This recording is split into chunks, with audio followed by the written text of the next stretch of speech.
Nah, dalam Lukas pasal 4 ayat 18 sampai 19 dinyatakan di sana bahwa Roh Tuhan adalah ada padaku, ya. Roh Tuhan ada padaku. Oleh sebab itu ia telah mengurapi aku untuk menyampaikan kabar baik kepada orang-orang miskin, dan ia telah mengutus aku untuk memberitakan Injil, ya, untuk memberitakan Injil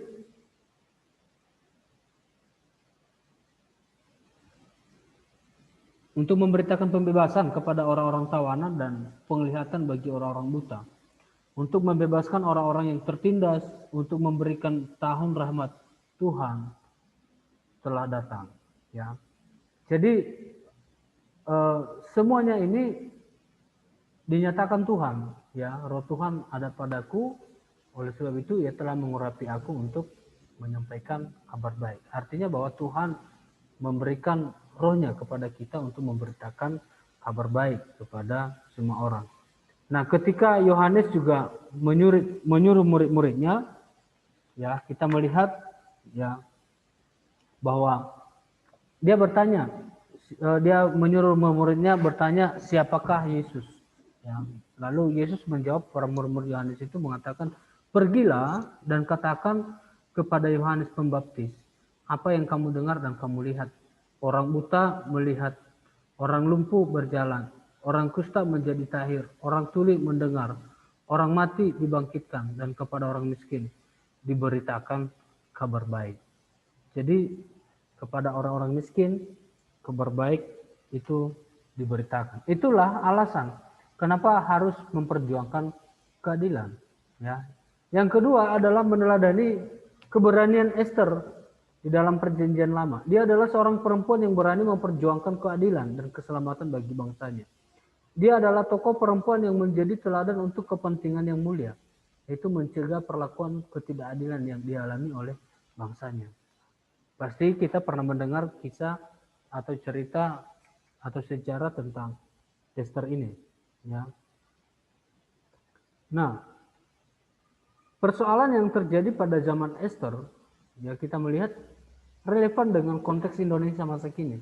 Ketika penyalahgunaan, ya, kekuasaan merebak luas di semua tingkatan wilayah maupun dalam bidang. Penyalahgunaan kekuasaan untuk memperkaya pribadi atau kepentingan pribadi, ya, itu merupakan hal yang sudah sering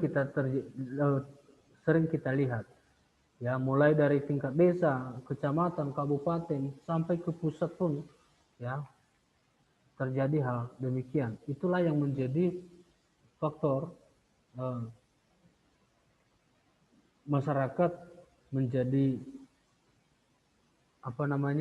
menderita, atau rakyat menjadi menderita. Nah, jadi kita sebagai remaja Kristen, ya, kita harus memperjuangkan keadilan dalam kehidupan kita. Ya, kita harus menekankan keadilan di dalam kehidupan kita. Ya, oleh karena itu sebagai kesimpulan, untuk memperjuangkan atau melawan ketidakadilan harus memiliki hati seperti Tuhan Yesus dan juga seperti Esther.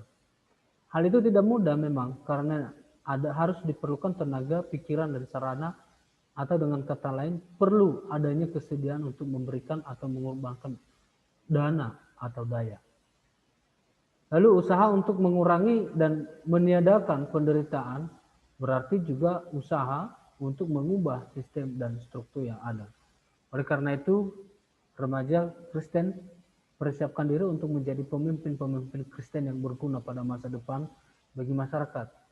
Berlatihlah dengan berbagai cara untuk menjadi pemimpin Kristen yang berkeadilan. Karena Tuhan mengharapkan kita untuk menjadi penegak keadilan dalam dunia, karena kehendak Tuhan adalah supaya manusia semua bisa merasakan kasih-Nya yang telah dinyatakan dalam dunia. Demikianlah pembelajaran kita pada hari ini.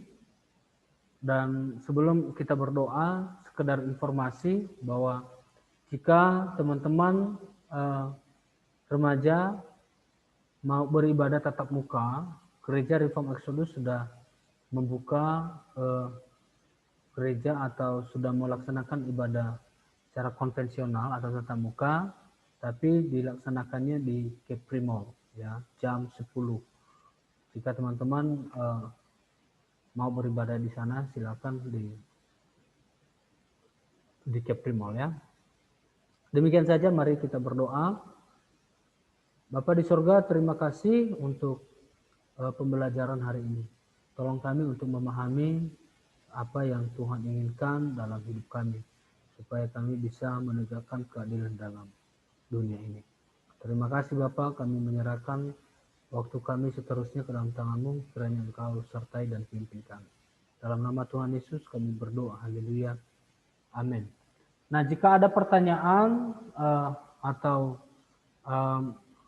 yang perlu diberikan tanggapan, disilakan ya, melalui grup atau chat pribadi ya. Demikian saja materi kita hari ini. Tuhan Yesus memberkati.